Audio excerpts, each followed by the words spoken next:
তো hello' students good morning all আপোনালোক আটাইকে ভিজন একাডেমি এনিলৈ স্বাগতম জনাইছোঁ আৰু লগতে ষ্টুডেণ্টছ আপোনালোকলৈ আজি মৰ্ণিং এটা গুড নিউজ আনিছোঁ যিহেতু আপোনালোকে ইতিমধ্যে বহুতখিনি ল'ৰা ছোৱালীয়ে গম পাইছে যে DME নন টেকনিকেল যিটো ৰিচেণ্টলি আনচাৰ কি ডিক্লেয়াৰ কৰিলেও আমাৰ চিট আপোনালোকে চালে এণ্ড ফাইনেলি আজি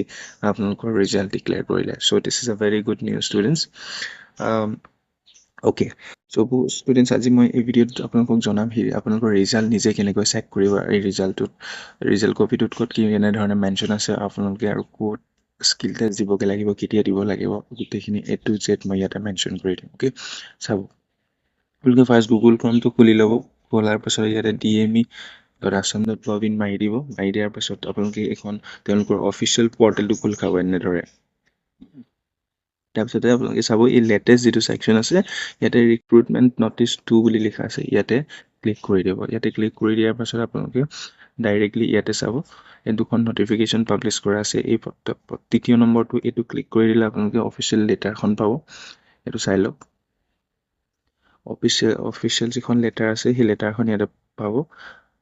অ'কে এখন চাই ল'ব পাৰিব চ' আপোনালোকে ফাইনেলি ৰিজাল্টটো চাব লাগে নহয় জানো ৰিজাল্টটোৰ কাৰণে কি কৰিব এই ফাৰ্ষ্টটোত ক্লিক কৰি দিব ইয়াতে roll number of short listed candidate of written examination for grade 3 non technical post এইটো ক্লিক কৰি দিব ক্লিক কৰি দিয়াৰ লগে লগে এয়া চাওক আপোনালোকৰ নিজৰ ৰোল নম্বৰ ইয়াতে চেক কৰিব পাৰিব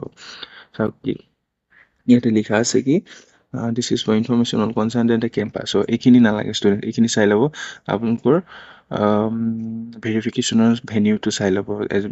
ডকুমেণ্ট ভেৰিফিকেশ্যন আৰু স্কিল টেষ্টৰ ভেনিউটো চাই ল'ব সেইটো ক'ত আছে office campus of the directorate of medical education Assam 6 mile Khanapara Guwahati ক'ত হ'ব office campus of the directorate of medical education Assam সেইটো মনত ৰাখিব আপোনালোকৰ ভেনিউ হ'ব ইয়াতে গুৱাহাটীত হ'ব ইয়াতে পাৰিবা স্কিল টেষ্ট আৰু ডকুমেণ্ট ভেৰিফিকেশ্যন হ'ব ঠিক আছে তাৰপিছত আৰু এটা কথা মেনশ্যন কৰা আছে চাব on the dates as shown below' from 10 AM to 5 PM চাব কেতিয়াৰ পৰা 10টাৰ পৰা 5টালৈকে আপোনালোকৰ স্কিল টেষ্ট আৰু ডকুমেণ্ট ভেৰিফিকেশ্যন হ'ব আৰু কেতিয়া হ'ব আপোনালোকক চাওক এই প্ৰত্যেকটো ৰিজাল্ট শ্বীটৰ ৰাইট ছাইড টপ কৰ্নাৰত আপোনালোকক মেনশ্যন কৰি দিছে চাওক এতিয়া যিসকল গ্ৰুপ 1ৰ বৰ্ড 1ত যিসকল ছাত্ৰ ছাত্ৰী বা যিসকল কেণ্ডিডেটৰ ইয়াতে ৰোল নম্বৰ চিলেক্ট হৈছে তেওঁলোকে কি কৰিব লাগিব এইখিনি ষ্টুডেণ্টছে তেওঁলোকে 22 তাৰিখে অৰ্থাৎ চলিত মাহৰ 22 ছেপ্টেম্বৰ তাৰিখে তেওঁলোকে স্কিল টেষ্টৰ কাৰণে এপিয়াৰ হ'ব লাগিব চাওক ইয়াতে ডেটটো মেনশ্যন কৰি দি আছে আপোনালোকে একো নাভাবিব সেইটো ৰিজাল্টৰ ডেট বুলি ইয়াতে আপোনালোকক এই ওপৰতে মেনশ্যন কৰি দি আছে on the date as shown below' তলত দিয়া তাৰ ডেট অনুসৰি 10টাৰ পৰা 5টাৰ ভিতৰত আপোনালোকে স্কিল টেষ্টত সেই বিশেষ ভেনিউত office campus of the directorate of medical education Assam 6 mile Khanapara গুৱাহাটীত আপোনালোকে স্কিল টেষ্টৰ কাৰণে এপিয়াৰ হ'ব লাগিব ঠিক আছে ইয়াতে আপোনালোকে চাই ল'ব নিজৰ গ্ৰুপ আৰু বৰ্ড ৰোল নম্বৰ হিচাপত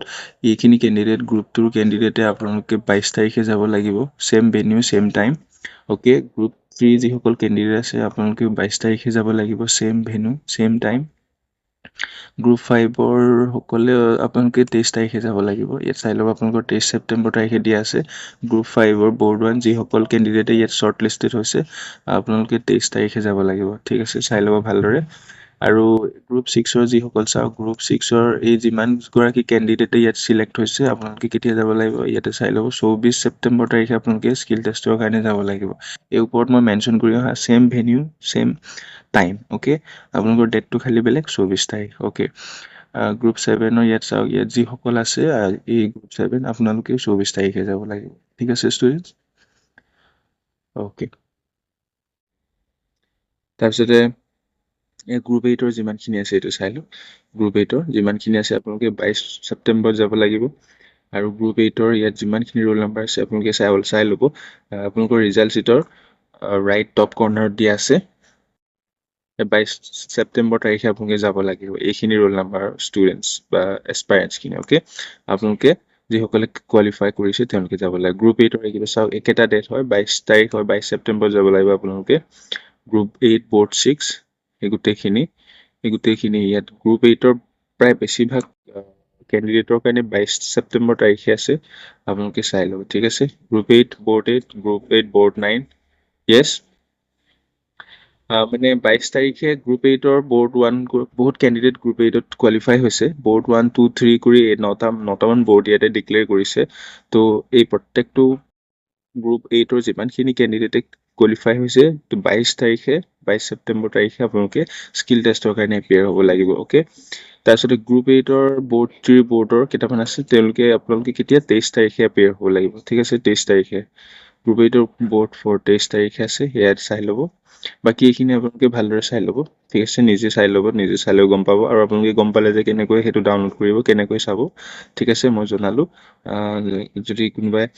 স্কিপ কৰি গৈছিলে স্কিপ নকৰিব আকৌ আগৰ পৰা চাই আহক তেতিয়া কমপ্লিট প্ৰচেছটো বুজি পাব ঠিক আছে ইয়াতে চাই ল'ব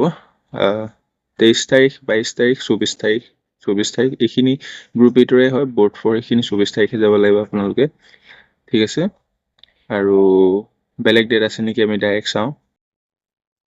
22 23 24 এই তিনিটা ডেটতে এতিয়ালৈকে ফিক্স কৰা দেখিবলৈ পাইছোঁ তাতকৈ আগলৈ যোৱা নাই 22 23 24 সেই তিনিটা তাৰিখতে স্কিল টেষ্টটো কমপ্লিট কৰিব অৰ্থাৎ তিনিটা দিনৰ ভিতৰতে কমপ্লিট কৰিব আৰু ইয়াতে চাওক ইম্পৰ্টেণ্ট এইটো ভেৰি ভেৰি ইম্পৰ্টেণ্ট সেইটো মন দি চাব ইয়াত কি লিখা আছে the candidate R directed two bring all relevant document in original আপোনালোকে যিমানখিনি স্কিল টেষ্ট আৰু ডকুমেণ্ট ভেৰিফিকেশ্যনৰ দিনা আপোনালোকৰ নিৰ্দিষ্ট তাৰিখৰ দিনা যাব আপোনালোকে যিমানখিনি ডকুমেণ্ট নিব অৰিজিনেলখিনি লৈ যাব ঠিক আছে কি নিব লাগিব চাওক admit card of written examination আপুনি ৰিটেন এক্সামিনেশ্যন দিওঁতে যিখন এডমিট কাৰ্ড ডাউনলোড কৰিছিলে সেইখন লৈ যাব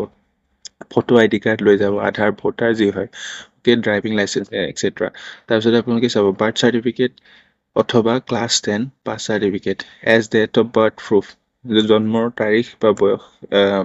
মানে তাৰিখৰ প্ৰমাণ হিচাপে আপোনালোকে বাৰ্থ চাৰ্টিফিকেট বা ক্লাছ 10 পাছ চাৰ্টিফিকেট নিব পাৰিব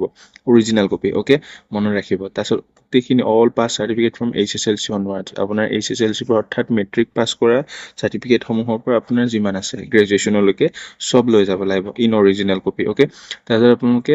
যদি এপ্লিকেবল হয় ৱেৰ এভাৰ এপ্লিকেবল আপোনালোকে কি নিব লাগিব লগতে কাষ্ট চাৰ্টিফিকেট নিব লাগিব ঠিক আছে আপোনালোকে যদি ৰিজাৰ্ভেশ্যন কেটেগৰীত কোৱালিফাই হৈছে দেন তেতিয়া আপোনালোকৰ অভিয়াছলি কি হ'ব এপ্লিকেবল হৈ যাব চ' আপোনালোকে কাষ্ট চাৰ্টিফিকেটখনো কেৰি কৰিব লগতে অৰিজিনেল কপি মনত ৰাখিব নেক্সট হ'ব PWD চাৰ্টিফিকেট PWD চাৰ্টিফিকেট যিসকলৰ PWD কেটেগৰীত ৰিজাৰ্ভেশ্যন লাভ কৰিছে ৱেৰ এভাৰ এপ্লিকেবল অভিয়াছলি লাভ কৰাবোৰৰ কাৰণে এপ্লিকেবল হ'ব চ' সেই চাৰ্টিফিকেটখনো লৈ যাব ঠিক আছে নাপাহৰিব সেইখিনি ভেৰি ভেৰি ইম্পৰ্টেণ্ট হয় এইখিনি এতিয়াই আপোনালোকে ৰেডি কৰি থওক আৰু যিহেতু আজি আপোনাৰ 14 তাৰিখ হ'ল ন 22 তাৰিখলৈকে আৰু হাতত বেছি দিন নাই তাৰমানে আপোনাৰ 1 উইক বুলিয়ে ধৰি লওক 8 দিনমান বাকী আছে হয়নে নহয় গতিকে সেইখিনি আজিয়ে ৰেডি কৰি থওক আৰু আপোনালোকে চাওক কি নিব লাগিব এমপ্লয়মেণ্ট এক্সচেঞ্জ চাৰ্টিফিকেটখন নিব লাগিব মাষ্ট বি অ'কে তাৰপিছত 2 copies passport size photograph 2 copy লৈ যাব তাৰপিছত any other relevant document certificate for verification and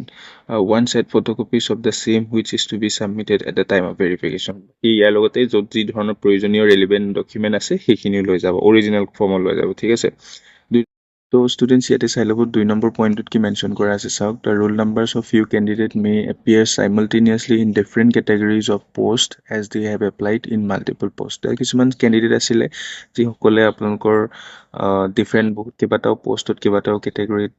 এগৰাকী কেণ্ডিডেটে এপ্লাই কৰিছে কেইবাটাও চ' তেওঁলোকৰ কি হৈছিলে কেইবাটাও এপ্লাই কৰিছিলে যদিও এটা ছিংগল ৰিটেন এক্সামে দিব লগা হৈছিলে চ' সেইখিনি কথা মেনশ্যন কৰিছে চ' এজ পাৰ মাৰ্ক চ' তেওঁলোকে যিমানখিনি মাৰ্ক তাত স্ক'ৰ কৰিছে বা অবটেইন কৰিছে তো সেইটোৰ মতে কেণ্ডিডেটজনক শ্বৰ্ট লিষ্টেড কৰা হৈছে কি হয় স্কিল টেষ্ট আৰু ডকুমেণ্ট ভেৰিফিকেশ্যনৰ কাৰণে ঠিক আছে 2 নম্বৰ পইণ্টটো সেইটো মেনশ্যন কৰি আছে অ'কে তাৰমানে তেওঁলোকে ক'ব বিচাৰি আছে যে যিসকল ষ্টুডেণ্টছ বা কেণ্ডিডেটে বেলেগ বেলেগ পোষ্টত বেলেগ বেলেগ কেটেগৰীত এপ্লাই কৰিছিলে তেওঁলোকৰ কাৰণে বেলেগ বেলেগকৈ ৰিজাল্টটো শ্ব' কৰা হোৱা নাই কাৰণ কেইবাটাও কেটেগৰীত আপুনি এপ্লাই কৰিলেও ৰিটেন এক্সামিনেশ্যন এটাই দিছিলে চ' তেওঁলোকে সেইটোৰ একৰ্ডিং আপুনি যিমান স্ক'ৰ কৰিলে তাৰ একৰ্ডিং স্কিল টেষ্ট আৰু ডকুমেণ্ট ভেৰিফিকেশ্যনৰ কাৰণে শ্বৰ্ট লিষ্টেড কৰিছে ঠিক আছে বুজি পালে সেইখিনি আছিলে অ'কে চ' ইমানখিনি আছিলে ষ্টুডেণ্টছ আশা কৰোঁ আপোনালোকৰ প্ৰায়খিনি ল'ৰা ছোৱালী ক্লিয়াৰ কৰিছে ইয়াতে ৰিজাল্ট শ্বীটৰ থকা ৰোল নাম্বাৰখিনি দেখি গম পোৱা গৈছে যথেষ্টখিনি আছে চ' সকলোকে অভিনন্দন জনাইছোঁ যিসকল ছাত্ৰ ছাত্ৰী ইয়াতে কোৱালিফাই হৈছে আৰু আমি আশা ৰাখিছোঁ ইয়াৰ পূৰ্বৱৰ্তী যিটো স্কিল টেষ্টৰ লেভেল সেইটো আপোনালোকে ফাইনেলি সফলভাৱে পাৰ কৰিব পাৰিব আৰু নিজৰ জীৱনৰ বাবে এটা আটাইতকৈ সুখৰ মুভমেণ্ট গঢ় দিব পাৰিব চ' সেইখিনি আপোনালোকলৈ গোটেইখিনি সফল হওক বুলি আমাৰ তৰফৰ পৰা কামনা থাকিল ভিজন একাডেমি এনি ফালৰ পৰা আপোনালোকলৈ সেইখিনি ৱেল উইচেছ থাকিল আৰু সকলোকে পুনৰবাৰ অভিনন্দন জনাইছোঁ লগতে সকলোকে ধন্যবাদ জনাইছোঁ চ' ষ্টুডেণ্টছ এনজয় কৰক ঠিক আছে হেভ এ গুড ডে